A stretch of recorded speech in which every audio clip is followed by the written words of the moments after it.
Okay, magandang araw po sa inyong lahat, sa ating mga subscriber po, sa ating mga kaibigan dito sa YouTube ba, sa aking YouTube channel. Kumusta man mo? Kumusta kayong lahat?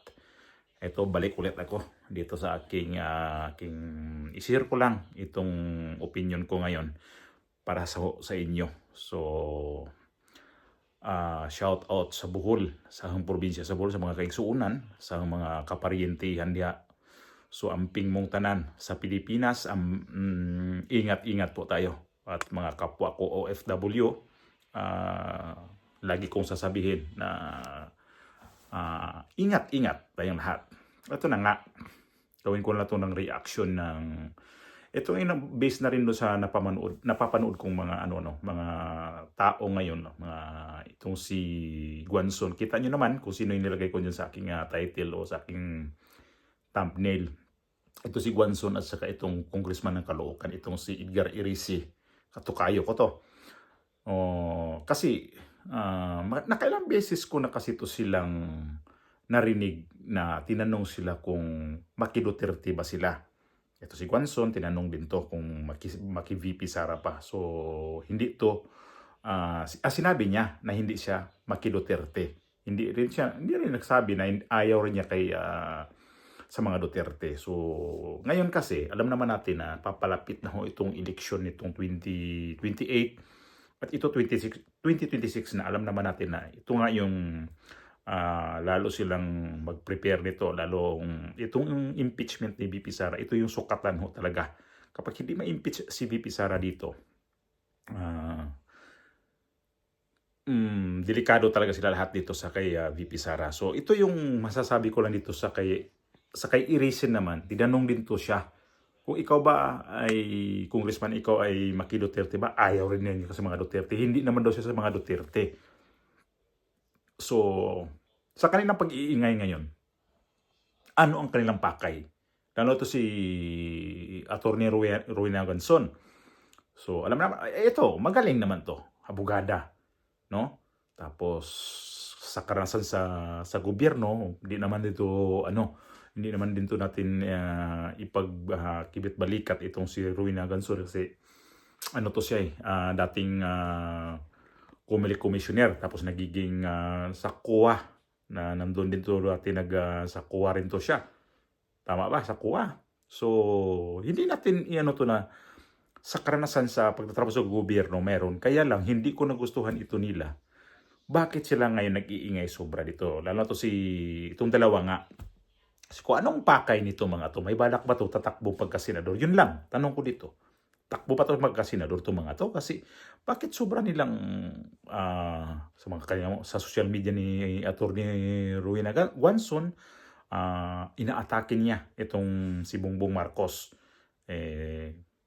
Siguro, noon pa siguro ayaw talaga to kay sa mga Marcos, kaya siguro siya ngayon. Kaya lang, ang nagtaka ako dito kasi kung bakit pag tinanong sila kung maki-Duterte ba, ay sabi nila na hindi. Hindi ko naman ipagtulakan talaga na suportahan niyo si Pangulong si VP Sara.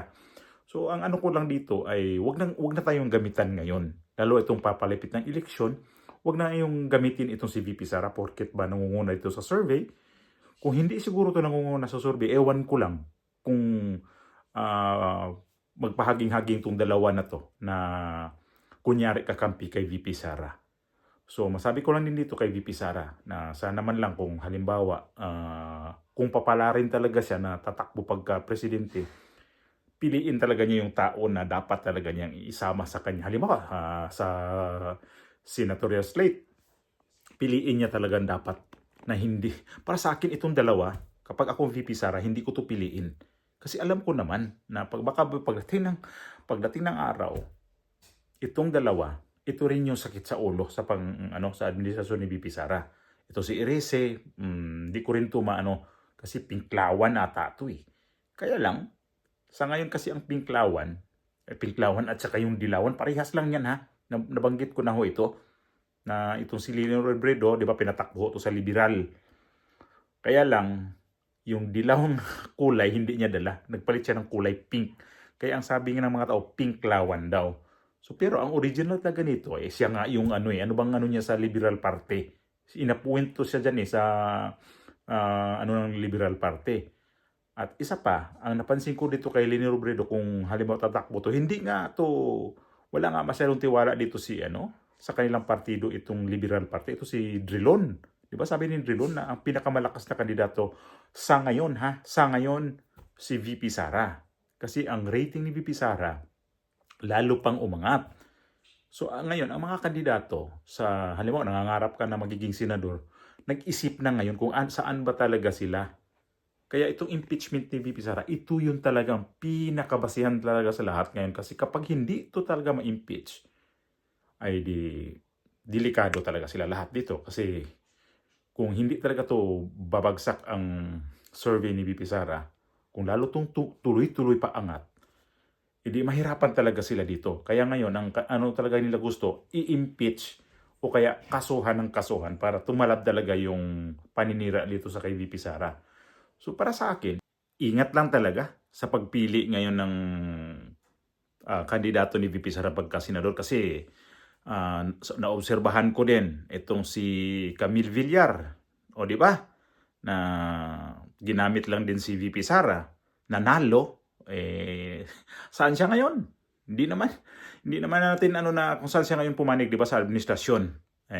Tapos nung panahon ng kanyang kandidatura, hindi nga sinipot yung ibang mga rally nila sa alyansa kasi umiiwas siya doon. Lalo na ang alyansa na tagilid sa Visayas at sa Mindanao.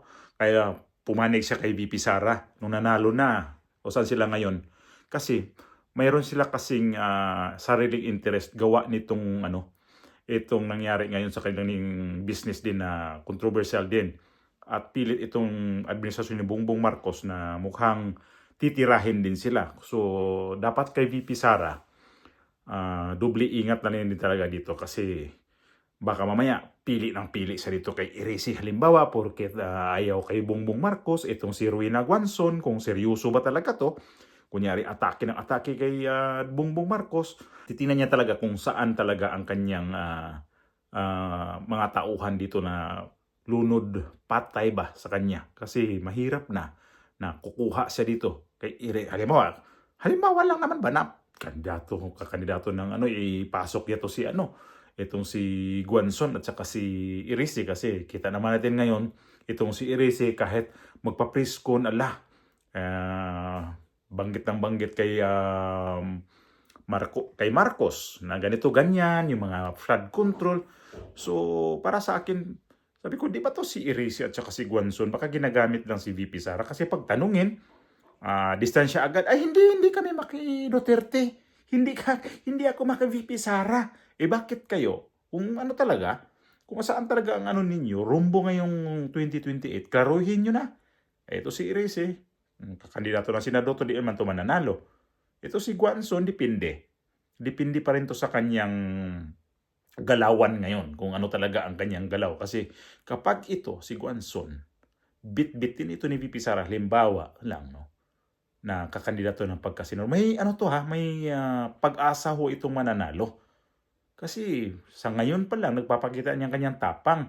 At ang ano ko nga nito, sabi ko, pinklawan to liberal to Sabi ko, siguro, itong narinig din ni Guanzon, yung sinabi ni Drilon, di ba, na sa pagka ngayon, malakas talaga ang kandidatura ni VP Sara. So, kaya ito siya ngayon, mukhang dumidikit dito sa kay VP Sara.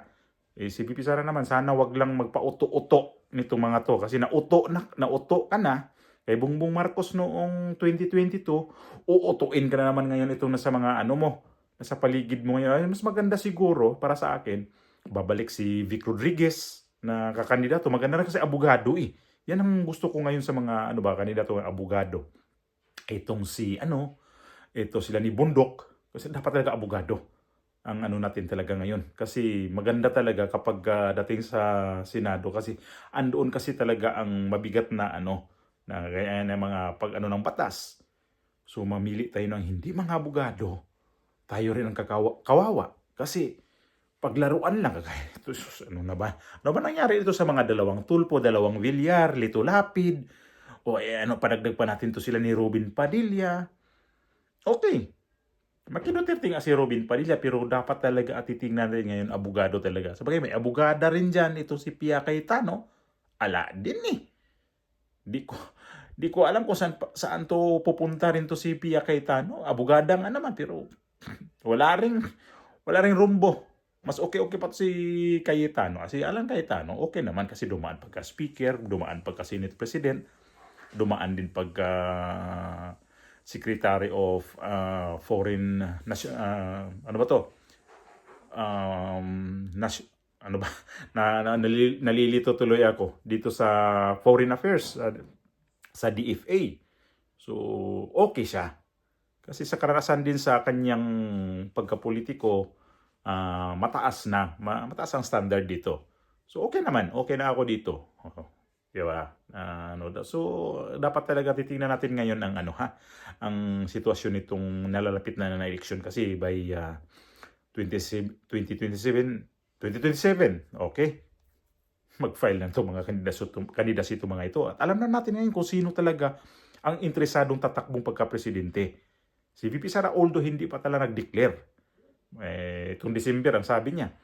Pero ito si Riza Hontiveros, mukhang deklarado na to ha. Deklarado na talaga siya na tatakbo talaga sa pagka-presidente. So, nakakadiri naman ito. Kapag ito yung tutuloy din, di rin dapat talaga sa atin ang magiging presidente. Abogado, abogada, si Riza, ano ba namang makukuha natin dyan? Puro lang yan, pang lutos din na sa mga kalaban siguro kapag nagiging presidente yan. Nako. So, ayun yung gusto kong malaman dito kay Guanzon at saka dito kay Erice kasi mukhang dumidikit lang siya ngayon sa mga Duterte gawa ng may plano sa 2028. Ano pa talaga ang plano ninyo? Huwag niyong gamitin ang mga Duterte kasi ako mismo, dala na ako sa kanya sa mga gamitan na yan. Pagdating ng nananalo na, ala na. Mayroon din mga lokal na nagpapagamit na ginagamit lang din si VP Sara. Di ba? Isko Moreno.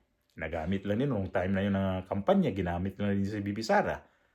Ilang campaign sorteo na pinuntahan ni VP Sara, pero bandang wala na. Bagay, maintindihan naman natin kasi si Bongbong Marcos ang presidente, di natin maano rin yung mga yan kasi sa bagay, didikit yan kung sino talaga ang mangunguna. So sa ngayon pa lang, alam na nila kung itong si VP Sara ay nangunguna talaga, kaya pahiwatig didikit sila dito. So ingat-ingat tayo pagpili. Please lang naman na umaari lang talaga. Piliin natin ng maayos yung mga tao ngayon na dapat nating mapagkatiwalaan kasi kapag hindi natin mapagkatiwalaan yan, tayo rin ang kawawa mga kababayan. Tayo rin talaga ang magiging alanganin. Tinan ang ginawa nila ngayon sa ating bansa. Pinag-dribble na lang talaga tayo. Wala nang aamin na may mali. Wala nang aamin. Lahat na sila sisihan. Sisi sa ganito, bangayan dito, bangayan doon. Nako naman Hay, Ginoo ko.